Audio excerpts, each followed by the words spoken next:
ஆண்டவராகிய இயேசு கிறிஸ்துவின் இனிய நாமத்தில் உங்கள் அனைவருக்கும் என் அன்பின் வாழ்த்துக்கள். இன்றைக்கு உங்களோடு நான் பகிர்ந்து கொள்ளும்படியாக தெரிந்தெடுத்து கொள்ளப்பட்ட வசனம் ஏசாயா 26வது அதிகாரம் 1-2 வசனங்கள். ஏசாயா 26:1-2.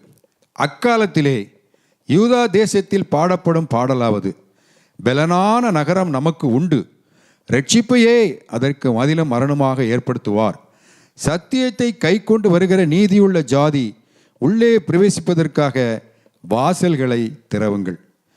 ஏசாயா 26வது அதிகாரம் முழுவதுமே நாம் இன்றைக்கு தியானிக்க போகிறோம். இருந்தாலும் இந்த 2 வசனங்கள் ஆதாரமான வசனங்கள் இன்றைய சத்தியத்திற்கு ஆதாரமாக, இந்த தலைப்பிற்கு ஆதாரமாக, பெலனான நகரம் நமக்கு உண்டு, ரட்சிப்பே அதற்கு மதிலும் மரணமாகும் என்ற தலைப்பின் கீழ் நான் கொடுக்க போகிற சத்தியத்திற்கு ஆதாரமாக இந்த 2 வசனங்களை எடுத்துக்கொள்வோம். தியானிப்போமா? அதாவது ஏசாயா 26வது அதிகாரம் என்பது இது ஒரு யூதா தேசத்திலே பாடப்பட்ட ஒரு பாடல். தேவாதி தேவனின் மகத்துவத்தையும் மகிமையையும் நினைத்து கம்பீரித்து பாடும் ஒரு பாடல். இது நீதியின் பாடல், நீதியை துதியின் பாடல். நீதியை குறித்தும், நீதியின் ராஜாவை குறித்தும், நித்திய அரசை குறித்தும் துதித்து கம்பீரித்து பாடிய பாடல். அதாவது நீதி என்பது தேவ நீதி. அந்த நீதியின் கிரியை சமாதானமும் நீதியின் பலன் என்றுமுள்ள அமெரிக்கும் சுகமுமாம் என்று ஏசாயா 32:17 எழுதப்பட்டிருக்கிறது. தேவனுடைய ரட்சிப்பினால் கிடைப்பதுதான் தேவ நீதி. தேவ நீதியினால் நாம் பெற்றுக்கொள்வதுதான் தேவ சமாதானம். ஏனென்று சொன்னால் விசுவாசத்தினாலே தேவ நீதி உண்டாகிறது, நியாயப்பிரமாணத்தினால் அல்ல. இயேசு கிறிஸ்துவை பற்றி விசுவாசத்தினால் அனைவருக்கும் தேவ நீதி கிடைக்கிறது. இந்த சத்தியத்தினால்தான் நீதியின் கிரியை சமாதானம், நீதியின் பலன் என்றுமுள்ள அமெரிக்கும் சுகமுமாம் என்று எழுதப்பட்டிருக்கிறது. இயேசு கிறிஸ்துவே நீதியின் ராஜா, த கிங் ஆஃப் ரைச்சியஸ்னஸ். இயேசு கிறிஸ்துவே சமாதானத்தின் ராஜா, தி கிங் ஆஃப் ஷாலோம். இயேசு கிறிஸ்துவே துவக்கமும் முடியும் இல்லாத மெல்கிசேதேக்கின் ராஜா. இந்த 26வது அதிகாரத்திலே ஆரம்பிக்கும் பொழுது அக்காலத்திலே என்று ஆரம்பிக்கிறது.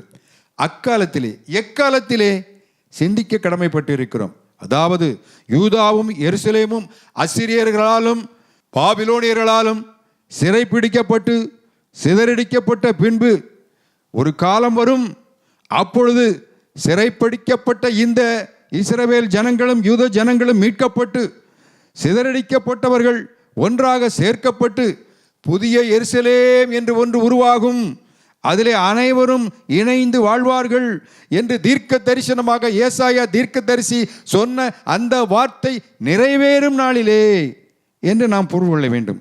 அதாவது இன்றைக்கு மீட்பர் இயேசு கிறிஸ்து நம் சத்துருக்களை காலடியின் கீழே போட்டு மிதித்து சாத்தானின் பிடியிலிருந்து, அடிமைத்தனத்திலிருந்து நம்மை மீட்டு எல்லா முகங்களிலிருந்தும் கண்ணீரை துடைத்து தமது ஜனத்தின் நிந்தையை பூமியில் இராதபடிக்கு முற்றிலும் நீக்கி போடும் நாளிலே பாடும் பாடல் இந்த பாடல்.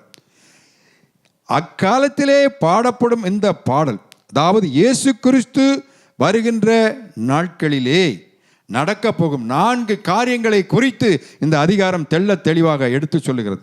1, பெலனான நகரம். 2, செம்மையான பாதை. பெலனான நகரம், எ ஸ்ட்ராங் சிட்டி. செம்மையான பாதை, எ ஸ்மூத் பாத். 3வது, பேறுகால வேதனை, எ உமன் இன் டிராவல். 4வது, உயிர் கொடுக்கும் உன்னத பனித்துளி, எ லைஃப் கிவிங் டியூ.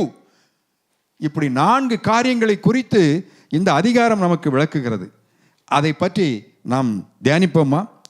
அதாவது கடைசி நாட்களிலே கர்த்தருடைய ஆலயமாகிய பர்வதம் பர்வதங்களில் கொடுமுடியிலே ஸ்தாபிக்கப்பட்டு, ஏசாயா 2வது அதிகாரம் 2-5 வாசித்து பாருங்கள். கர்த்தருடைய ஆலயமாகிய பர்வதம் பர்வதங்களின் கொடுமுடியிலே ஸ்தாபிக்கப்பட்டு மலைகளுக்கு மேலாய் உயர்த்தப்படும், எல்லா ஜாதிகளும் அதற்கு ஓடி வருவார்கள். திரளான ஜனங்கள் புறப்பட்டு வந்து, நாம் கர்த்தரின் பர்வதத்துக்கும் யாக்கோபின் தேவனுடைய ஆலயத்துக்கும் போவோம், வாருங்கள், அவர் தமது வழிகளை நமக்கு போதிப்பார், நாம் அவர் பாதைகளில் நடப்போம் என்பார்கள். ஏனெனில் சீயோனிலிருந்து வேதமும் எருசலேமிலிருந்து கர்த்தருடைய வசனமும் வெளிப்படும் என்று எழுதப்பட்டிருக்கிறது. அதாவது மவுண்டன் ஆஃப் த லார்ட் என்று சொல்லப்படுகின்ற மோரியா மலையின் உச்சியிலே எருசலேம் மக்களுக்காக ஒரு ஆலயம் கட்டப்படும் கடைசி நாட்களிலே. அந்த ஆலயம் உலகத்தில் உள்ள அனைத்து தேசங்களையும் அனைத்து மக்களையும் ஈர்க்கும். அவ்வளவு பிரம்மாண்டமான ஆலயமாக அது அமையும். அதனுடைய அழகு, அதனுடைய அமைப்பு, அதனுடைய பிரம்மாண்டம் இது அனைத்து மக்களையும் ஈர்க்கும். அது மட்டுமல்ல, அங்கே தேவாதி தேவன் பிரசன்னமாயிருப்பார் என்ற ஒரு நம்பிக்கை அவளை ஈர்த்து அழைத்து கொண்டு வரும். இது எதனுடைய வெளிப்பாடு என்றால், புதிய ஏற்பாட்டில் 21வது அதிகாரத்தில் குறிப்பிடப்பட்டுள்ள புதிய எருசலேம் என்னும் புதிய நகரம் வானத்திலிருந்து இறங்கி வந்தது என்று யோவானுக்கு வெளிப்படுத்தப்பட்டிருக்கிறது. அதை குறித்து இங்கே எழுதப்பட்டிருக்கிறது. அந்த புதிய எருசலேமில் தேவாதி தேவன் ஆட்டுக்குட்டியானவர் இந்த சிங்காசனத்தின் மத்தியில் வாசம் செய்வார். ஜீவ புத்தகத்தில் பெயர் எழுதப்பட்ட அத்தனை பேரும் அதற்குள் நுழைவார்கள் என்பதை இங்கே தீர்க்க தரிசனமாக சொல்லப்பட்டிருக்கிறது. எனவே பலனான நகரம் நமக்கு உண்டு. பலனான நகரம் என்பது பரலோக ராஜ்யம், புதிய எருசலேம், புதிய எருசலேமின் வாழ்க்கை. அப்படிப்பட்ட வாழ்க்கை இயேசு கிறிஸ்து வரும் நாளிலே நமக்கு கிடைக்கும். இயேசு கிறிஸ்து நம்மை சந்திக்கிற நாளிலே அந்த பலனான நகரம் நமக்கு கிடைக்கும். அதற்கு ரட்சிப்பே மதிலும் அரணுமாகும். ரட்சிப்பு இல்லாமல் அந்த நகரத்திற்குள் நுழைய முடியாது. அந்த ரட்சிப்பு என்பது நமக்கு மதிலும் அரணுமாக இருந்து அந்த நகரத்தை நாம் நகரத்திற்குள் நுழைவதற்கு நமக்கு வழி செய்யும்.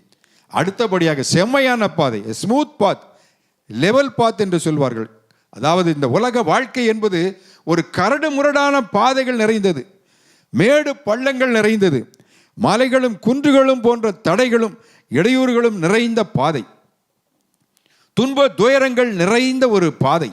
இந்த வாழ்க்கை பாதையை செவைப்படுத்தி செம்மைப்படுத்தி சீர்படுத்தி பள்ளம் மேடுகளை சீராக்கி மலைகளையும் குன்றுகளையும் தாழ்த்தி கோணலானதை நேராக்கி கரடு முரடானதை சமமாக்கி மலைகளை வழியாக்கி இடர்களை எடுத்து போட்டு ஒரு பெரும் பாதையை, செம்மையான ஒரு சுமூகமான பாதையை ஏற்படுத்தி தேவனுடைய ராஜ்யத்திற்குள் நம்மை நுழைய செய்வதுதான் நீதிமான்களுக்கும் அவரே நம்பி வாழும் மனிதர்களுக்கும் அவர் செய்யும் மகத்தான காரியம். மகத்தான காரியம். இதனைத்தான் ஏசாயா 40வது அதிகாரம் 3-4 வசனங்களிலே நாம் வாசிக்கிறோம். அவாந்தர வெளியிலே நம்முடைய தேவனுக்கு பாதையை செவை பண்ணுங்கள். பள்ளமெல்லாம் உயர்த்தப்பட்டு சகல மலையும் குன்றும் தாழ்த்தப்பட்டு கோணலானதை செவையாக்கி கரடு முரடானவை சமமாக்கப்படும். ஏசாயா 49:11 என் மலைகளையெல்லாம் வழியாக்குவேன், என் பாதைகள் உயர்த்தப்படும். ஏசாயா 57:14 வாசிக்கிறோம், வழியை உயர்த்தி உயர்த்தி அதை செம்மைப்படுத்தி இடர்களை என் ஜனத்தின் வழியிலிருந்து எடுத்து போடுங்கள். ஏசாயா 35வது அதிகாரம் 8-9 வசனங்களை வாசித்து பாருங்கள். அங்கே பெரும் பாதையான வழியும் இருக்கும். அது பரிசுத்த வழி எனப்படும். தீட்டுள்ளவர்கள் அதிலே நடந்து வருவதில்லை. அந்த வழியாய் நடக்கிறவர்கள் பேதையாயிருந்தாலும் திசை கட்டு போவதில்லை. அங்கே சிங்கம் இருப்பதில்லை, துஷ்ட மிருகம் அங்கே போவதும் இல்லை. மீட்கப்பட்டவர்கள் அதில் நடப்பார்கள். ஆக மீட்கப்பட்டவர்கள், தேவனால் மீட்கப்பட்டவர்கள், ரட்சிக்கப்பட்டவர்களுக்கு ஒரு பெரும் பாதை உண்டாகும். எத்தனை கஷ்டங்கள் இருந்தாலும், எத்தனை துயரங்கள் துன்பங்கள் இருந்தாலும், எத்தனை பள்ளங்கள் மேடுகள் இருந்தாலும், கரடு முரடான வாழ்க்கையாக இருந்தாலும், அது சமமாக்கப்பட்டு சீராக்கப்பட்டு ஒரு பெரும் பாதை, சமாதானம் உள்ள ஒரு பாதை, அகலமான பாதை, சமாதான வழி, அதிலே நாம் நடந்து சென்று அந்த பரலோக ராஜ்யத்தை அடைய முடியும். இதுதான் இந்த சத்தியத்திற்கு ஆதாரமாக அமைந்த வசனங்கள். அடுத்தபடியாக பேறுகால வேதனை, உமன் இன் டிராவல், பேறுகால வேதனை. கர்ப்பமான ஸ்திரீ, கர்ப்பமான ஒரு பெண் பிள்ளை பெறும் பொழுது என்ன வேதனைப்படுகிறாளோ அப்படிப்பட்ட வேதனை நமக்கு வரும் கர்த்தருடைய நாளிலே என்று எழுதப்பட்டிருக்கிறது. கர்த்தருடைய நாள் என்பது சாதாரண நாள் அல்ல. கர்த்தருடைய நாள் என்பது மிகவும் பயங்கரமான நாள். பயங்கரமான நாள். எச்சரிக்கையாயிருங்கள். ஆண்டவர் உங்களை சந்திக்க வரும்பொழுது பயங்கரம், திகில் எல்லாம் ஏற்படும். ஏசாயா 13வது அதிகாரம் 6-8 வசனங்களை வாசித்து பாருங்கள். கர்த்தரின் நாள் சமீபமாயிருக்கிறது, அது சர்வ வல்லவரிடத்திலிருந்து மகா சங்காரமாய் வரும். அவர்கள் திகிலடைவார்கள், வேதனையும் வாதைகளும் அவர்களை பிடிக்கும். பிள்ளை பெறுகிறவர்களைப் போல வேதனைப்படுவார்கள்.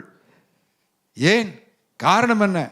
These tribulations, these sufferings are given to the people not as a punishment but to discipline them to lead a holy life.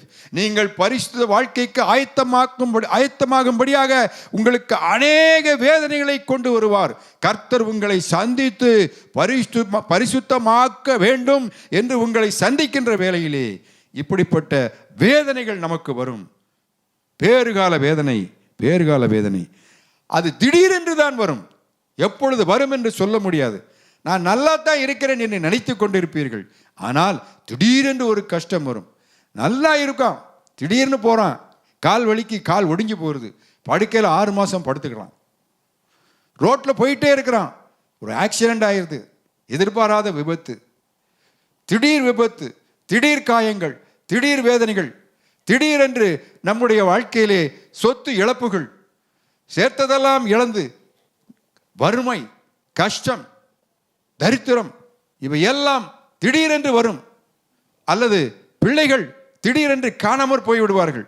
அன்பாய் வளர்த்த பிள்ளைகள் நம் நெஞ்சிலே குத்தி விட்டு ஓடி போய் விடுவார்கள். இப்படிப்பட்ட காரியங்களால் நிகழும். இது எதனால்? கர்த்தர் உங்களை சந்திக்க போகிறார். கர்த்தர் சமீபமாய் இருக்கிறார். உங்களை சந்தித்து, உங்களை ரட்சித்து, உங்களை இந்த உலக வாழ்க்கையிலிருந்து மீட்டு உங்களை பரலோக வாழ்க்கைக்கு ஆயத்தமாக்குவதற்காக இப்படிப்பட்ட சூழ்நிலைகளை உங்களுக்கு உருவாக்குகிறார். சிந்தித்து பாருங்கள். பயப்படாதீர்கள், கலங்காதீர்கள். ஏசாயா 26 அதிகாரத்தில் 17-18 வசனங்களை வாசித்து பாருங்கள்.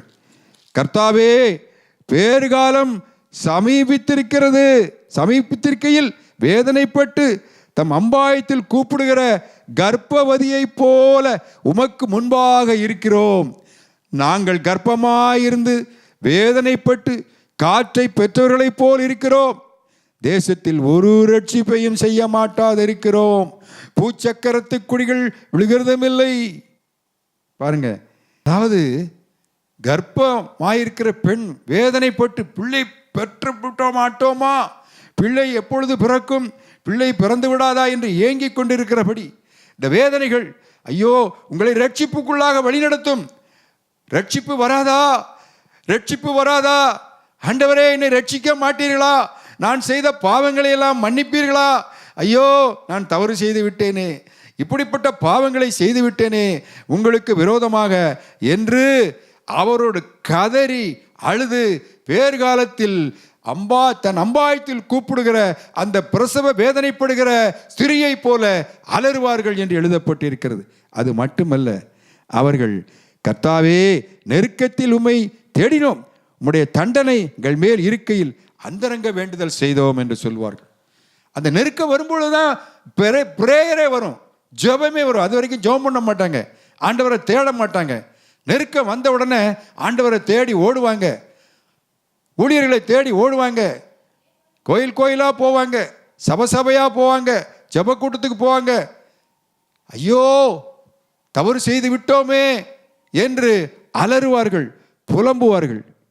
ஆனாலும் கர்த்தர் நல்லவர், கர்த்தர் இரக்கமுள்ளவர். ஏனென்று சொன்னால் துன்மார்க்கர்களுக்கு தயை செய்தாலும் அவர்கள் நீதியை கற்றுக்கொள்ள மாட்டார்கள். அப்படித்தான் இங்கே எழுதப்பட்டிருக்கிறது 10வது வசனத்தில். அவன் துன்மார்க்கனுக்கு தயை செய்தாலும் நீதியை கற்றுக்கொள்ளான், நீதியுள்ள தேசத்திலும் அவன் அநியாயம் செய்து கர்த்தருடைய மகத்துவத்தை கவனியாமல் போகிறான். இப்படி கஷ்டம் வந்தாலும் சரி, துன்மார்க்கன் திருந்தவே மாட்டான். எவ்வளவு வேதனை வந்தாலும் சரி, ஆண்டவருடைய மகத்துவத்தை அறியாமல் போய் அழிந்து போகிறான். அதனால தான் ஆண்டவர் வருகிறார், நம்மை சந்திக்க வருகிறார். ஒவ்வொருவரையும் சந்தித்து ஒரு ஆத்மா கூட பாதாளத்தில் அழிந்து போகக்கூடாது. சங்கீதத்தில் சொல்லப்பட்டிருக்கிறபடி, இதோ என் ஆத்மாவை பாதாளத்தில் விடீர், உன் பரிசுத்தமானை அழிவை காணவிட்டீர் என்று எழுதியிருக்கிறபடி ஒருவர் கூட அழிந்து போகாதபடிக்கு அவர் நம்மை சந்திக்க வருகிறார். கர்த்தருடைய நாள் சமீபமாயிருக்கிறது. அடுத்தபடியாக கர்த்தருடைய நாள், கர்த்தருடைய வருகையின் நாள் உயிர் கொடுக்கும் உன்னத பணியை போன்றது. a life giving dew. அதாவது இந்த பனித்துளி காஞ்சு போன புல்லின் மேலே விழுந்த உடனே அந்த புல் அப்படியே முளைச்சி பசுமையாகிற மாதிரி, உலர்ந்து போன நம்முடைய வாழ்க்கையில், தளர்ந்து போன நம்முடைய வாழ்க்கையில் ஆண்டவர் பனி போல நம்ம இருதயத்துக்குள் வந்து நம்மை மாற்றி உயிர்த்தெழ செய்வார், மறுபுறப்படைப்பை செய்வார். த ரீபர்த் அண்ட் ரெசரக்ஷன், இதுதான் அந்த உயிர் கொடுக்கும் பனித்துளி. ஏசாயா 26வது அதிகாரம் 19வது வசனத்தை வாசித்து பாருங்க. மரித்த உம்முடையவர்கள் பிரேதமான என்னுடையவர்களே கூட எழுந்திருப்பார்கள், மண்ணிலே தங்கியிருக்கிறவர்களே விழித்து கெம்பீரியுங்கள்.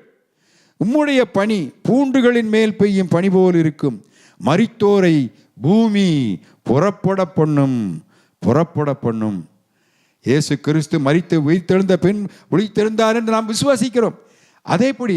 அப்படியே இயேசுக்குள் நித்திரை அடைந்தவர்களும் தேவன் அவரோடு கூட எழுப்பி மறுரூபமாக்கி அங்கே பரலோக ராஜ்யத்திற்குள் கொண்டு சேர்ப்பார். 1 கொரிந்தியர் 15வது அதிகாரம் 50லிருந்து 53வது வசனத்தை வாசித்து பாருங்கள். நாம் எல்லோரும் நித்திரை அடைவதில்லை. கடைசி எக்காலம் துணிக்கும் போது ஒரு நிமிஷத்திலே, ஒரு இமைப்பொழுதிலே நாம் எல்லோரும் மறுரூபமாக்கப்படுவோம். அழிவுள்ளதாகிய இது அழியாமையும், சாவுக்கேதுவாகிய இது சாவாமையும் தரித்து கொள்ள வேண்டும். இதுதான் வாழ்க்கை. இந்த உலக வாழ்க்கை அனித்தியமானது. நித்திய வாழ்க்கை நமக்கென்று அங்கே ஏற்படுத்தப்பட்டிருக்கிறது. பெலனான நகரம் நமக்கு அங்கே அமைக்கப்பட்டிருக்கிறது. அங்கே ஒரு சமாதானம், இருதய சமாதானம். கண்ணீர் இல்லை, துக்கம் இல்லை, வெயிலும் இல்லை, மழையும் இல்லை, வறுமை இல்லை. சந்தோஷம். இதுதான் மரித்த பின்பு நமக்கு கிடைக்கக்கூடிய வாழ்க்கை. யாருக்கு? நீதிமான்களுக்கு. உம்மை உறுதியாய் பற்றி கொண்ட மனுஷன், உம்மையே நம்பிக்கொண்டிருக்கிறபடியால் அவனை பூர்ண சமாதானத்துடன் காத்துக்கொள்வீர் என்று எழுதியிருக்கிறபடியினால் அவரை பற்றி கொண்டு, அவரையே நம்பிக்கொண்டு நாம் வாழ்ந்தோம் என்று சொன்னால் அந்த சமாதானம் நமக்கு கிடைக்கும். எத்தனை வேதனைகள் இருந்தாலும் பூர்ண சமாதானத்தை நாம் அடைய முடியும். எனவே இந்த வேத வசனங்களால் நாம் உணர்ந்து கொள்ள வேண்டிய சத்திய ரகசியங்கள், மறைபொருள் என்ன? 3 தான். இயேசு கிறிஸ்துவின் வருகையின் நாளிலே புதிய எருசலேம் இறங்கி வரும். இயேசு கிறிஸ்து நம் உள்ளத்தில் இறங்கி வரும் பொழுது ஒரு புதிய வாழ்க்கை உருவாகும். நீங்கள் மறுரூபமாக்கப்படுவீர்கள். இயேசு கிறிஸ்து நம் உள்ளத்தில் வரும் நாளிலே பூரண அமைதி நம் உள்ளத்தில் வரும். அவருடைய கடிந்து கொள்ளுதல் நம்மை உருமாற்றம் செய்யும், நம்மை சுத்திகரிக்கும். இந்த உலக வாழ்க்கை நாம் அனுபவிக்கும் கஷ்டங்கள், கவலைகள், துன்பங்கள், துயரங்கள், வேதனைகள், எதிர்ப்புகள், ஏமாற்றங்கள் அனைத்தின் மத்தியிலும் கிறிஸ்துவுக்குள் தேவ சமாதானத்தை பெற்று நாம் வாழ முடியும். Even amidst turmoil, the power of God will calm the storm and bring peace into your heart. இதுதான் இந்த சத்தியத்தின் ரகசியம். இந்த சத்தியத்தை ஒரு பாடலாக படிப்போமா?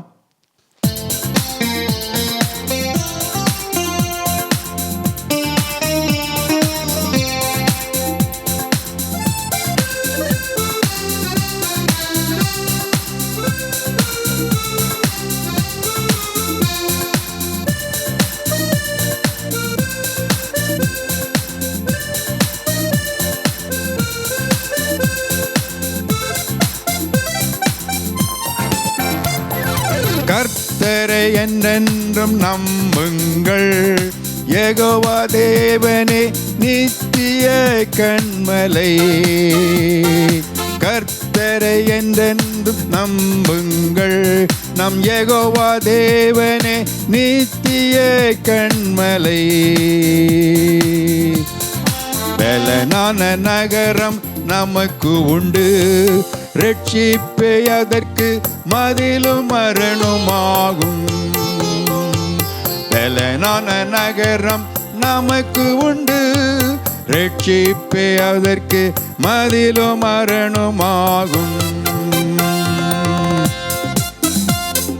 கர்த்தரை என்றென்றும் நம்புங்கள், நம் யெகோவா தேவனே நித்திய கன்மலை.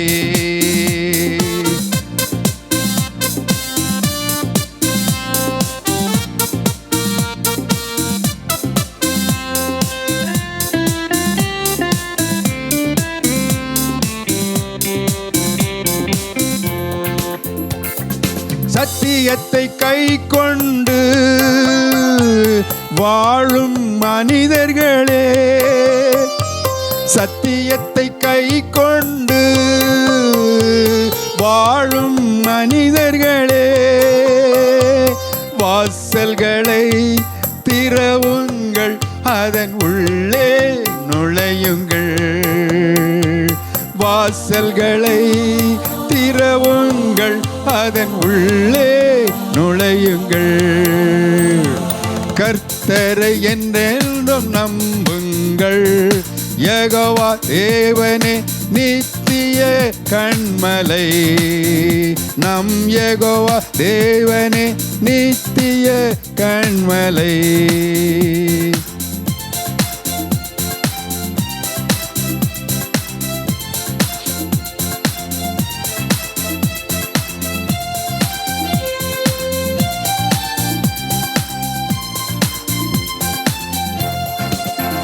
உம்மை உறுதியாய் பற்றிக்கொண்டு, உம்மை உறுதியாய் பற்றிக்கொண்டு வாழும் மனிதர்கள், உம்மையே நம்பிக்கொண்டு வாழும் மனிதர்கள் பூரண அமைதி பெற்று மகிழ்வார். பூரண அமைதி பெற்று மகிழ்வார். கர்த்தரை என்றென்று நம்புங்கள், யெகோவா தேவனே நித்திய கன்மலை. நம் யெகோவா தேவனே நித்திய கன்மலை.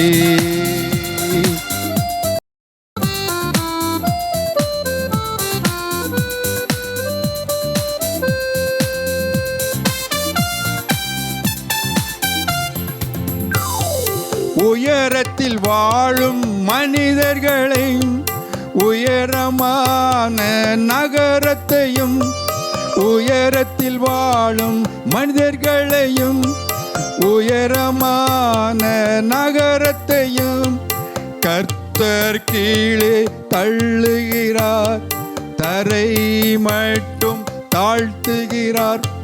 கர்த்தர் கீழே தள்ளுகிறார், தரை மட்டும் தாழ்த்துகிறார். அதை மண்ணாக மட்டும் இடியே பண்ணுகிறார். அதை மண்ணாக மட்டும் இடியே பண்ணுகிறார். சிறுமையானவனின் கால்களும் எளிமையானவனின் பாதங்களும் அதை மீதிக்க பண்ணுகிறார். அதை மீதிக்க பண்ணுகிறார். கர்த்தரை என்றென்றும் நம்புங்கள், யெகோவா தேவனே நித்திய கன்மலை. நம் யெகோவா தேவனே நித்திய கன்மலை.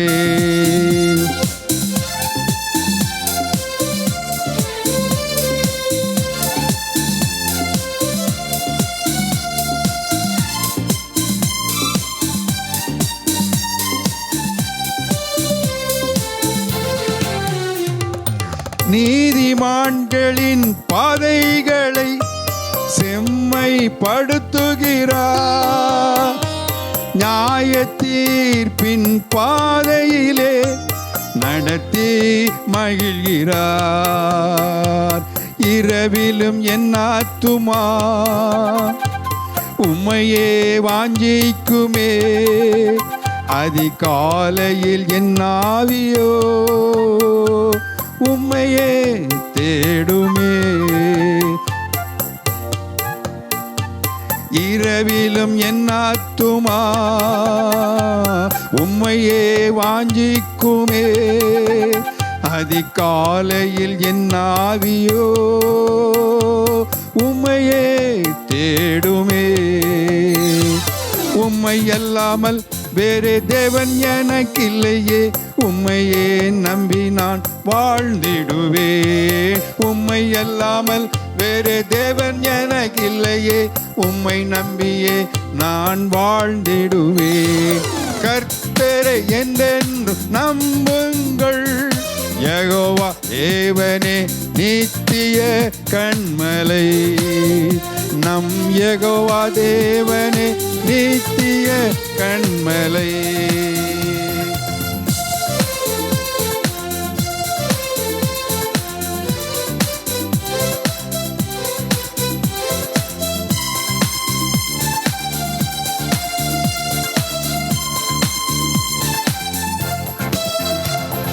கர்ப்பவதியின் வேதனை போல் பெருவேதனையை அடைந்தோமே, கர்ப்பவதியின் வேதனை போல் பெருவேதனையை அடைந்தோமே. கர்ப்பம் தரித்து காற்றை பெற்றோமே, ரட்சிப்பின் பலனை இழந்து நின்றோமே. நாம் ரட்சிப்பின் பலனை இழந்து நின்றோமே. கர்த்தரை என்றென்றும் நம்புங்கள், யெகோவா தேவனே நித்திய கன்மலை. நம் யெகோவா தேவனே நித்திய கன்மலை.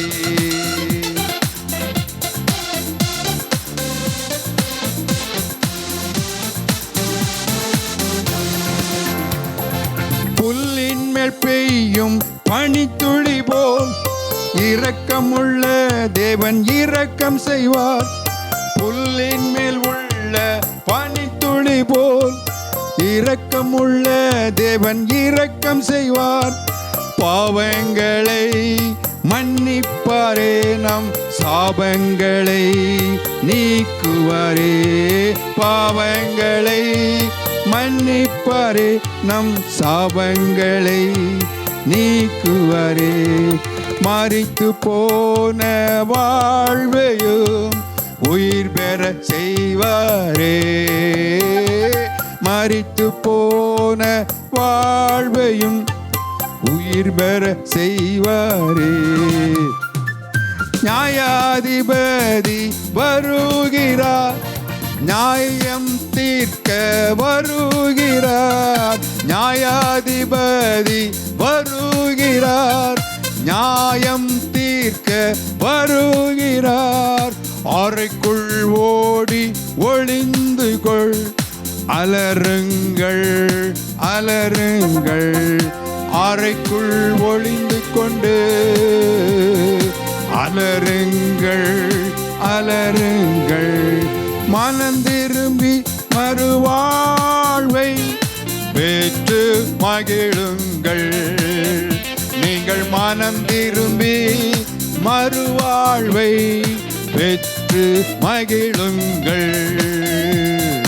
கர்த்தரை என்றென்றும் நம்புங்கள், யெகோவா தேவனே நித்திய கன்மலை. நம் யெகோவா தேவனே நித்திய கன்மலை. பலனான நகரம் நமக்கு உண்டு, ரட்சிப்பே அதற்கு மதிலும் அரணுமாகும். நம் ரட்சிப்பே அதற்கு மதிலும் அரணுமாகும். தேவாதி தேவன் வரப்போகிறார். மகிமையின் தேவன் வந்திடுவார். மகிமையாய் நம்மை மாற்றிடுவார். வல்லமை நிறைந்தவர், நமக்கு வரங்களை தந்திடுவார். பரிசுத்த தேவன் நமக்கு பரலோக வாழ்வை தந்திடுவார். ஆம், அவர் ஈடு இலையில்லாத தேவன். காடுமலையெல்லாம் நாம் கடந்திடுவோம். கடலையும் காற்றையும் அடக்கியவர் நம் கவலைகள் யாவையும் அகற்றிடுவார். நம்முடைய அடிமை வாழ்வை முறித்திடுவார். அன்பின் கரத்தாலே நம்மை அணைத்திடுவார். மேகத்தின் மீதிலே வந்துடுவார். உலக மோகத்தின் வாழ்வதனை வென்றிடுவார். தியாகத்தின் திருவுருவம் கருணைநாதர் நம் பாவத்தின் ஆக்கினையை போக்கிவிட்டார். நியாயத்தின் தீர்ப்பதனை வழங்கிடவே நீதி தேவனாய் மீண்டும் வந்திடுவார். பாடுவோமா?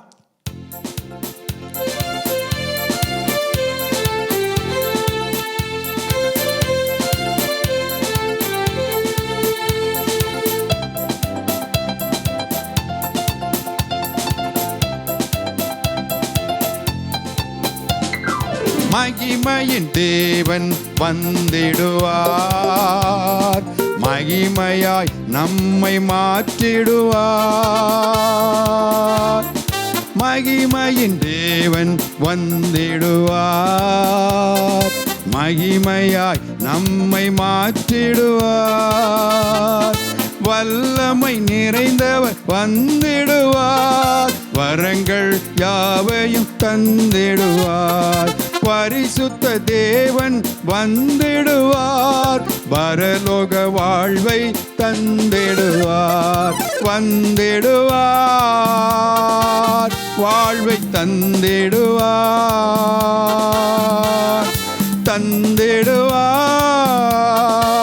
மகிழ்வை தந்திடுவார்.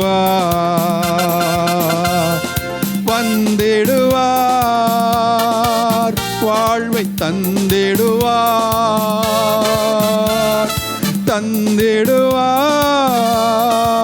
மகிழ்வை தந்திடுவார்.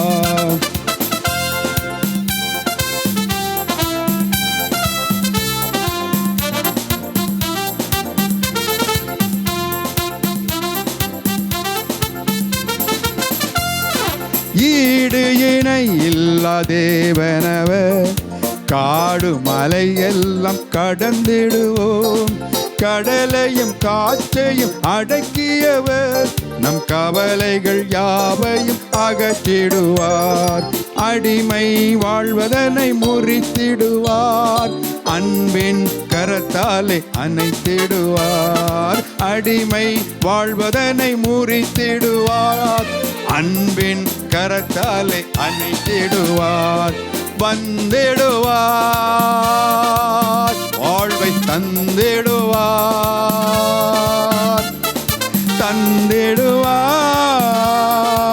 மகிழ்வை தந்திடுவார். வந்திடுவார். வாழ்வை தந்திடுவார்.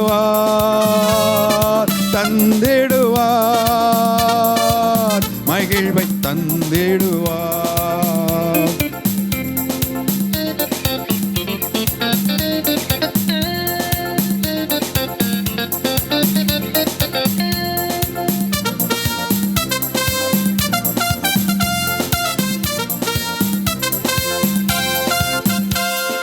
மேகத்தின் மீதினிலே வந்திடுவார். உலக மோகத்தில் வாழ்வதனை வென்றிடுவார். மேகத்தின் மீதினிலே வந்திடுவார். உலக மோகத்தின் வாழ்வதனை வென்றிடுவார். தியாகத்தின் திருவுருவம் கருணைநாதர். தியாகத்தின் திருவுருவம் கருணைநாதர். நம் பாவத்தின் ஆக்கினையை போக்கிவிட்டார். நியாயத்தின் தீர்ப்பதனை வழங்கிடவே நீதி தேவனாய் மீண்டும் வந்திடுவார்.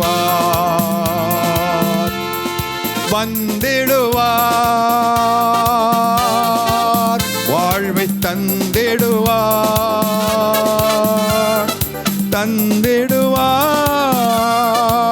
மகிழ்வை தந்திடுவார். வாழ்வை தந்திடுவார்.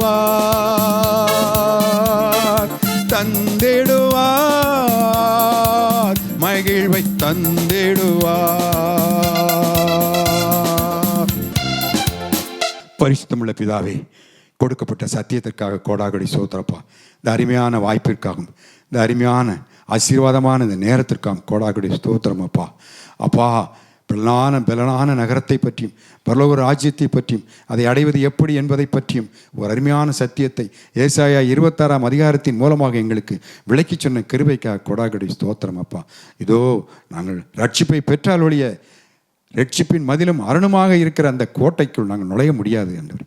நீர் மீண்டும் வந்துடுவீர், மேகத்தின் மீதிலே வந்து எங்களை நியாயந்திருக்க வருவீர், எங்களை மறுரூபமாக்கி மோடு கூட அழைத்து செல்வீர் என்ற நம்பிக்கையோடு இந்த உலகத்தில் எத்தனை பாடுகள் வேதனைகள் துன்பங்கள் வந்தாலும் அதையெல்லாம் உம்முடைய நாமத்தினாலே உம்முடைய வல்லமையினாலே நாங்கள் அதை நீக்கி போட்டு சமாதானமுள்ள வாழ்க்கையாக வாழ்ந்து மோடு கூட அந்த பரலோக வாழ்வை அடையும் அந்த பாக்கியத்தை இந்த ஜனங்களுக்கு கொடுக்க வேண்டும். உம்மை நம்புகிறவர்களுக்கு பூரணமாய் பற்றி கொண்டவர்களுக்கு அப்படிப்பட்ட பாக்கியத்தை நீ அருளி செய்ய வேண்டும் என்று எங்கள் எல்லாமல்ல மீட்பும் இயேசு கிறிஸ்துவின் மூலமாக வெஞ்சி கேட்கிறோம் வல்லமையுள்ள பிதாவே. ஆமேன், ஆமேன், ஆமேன்.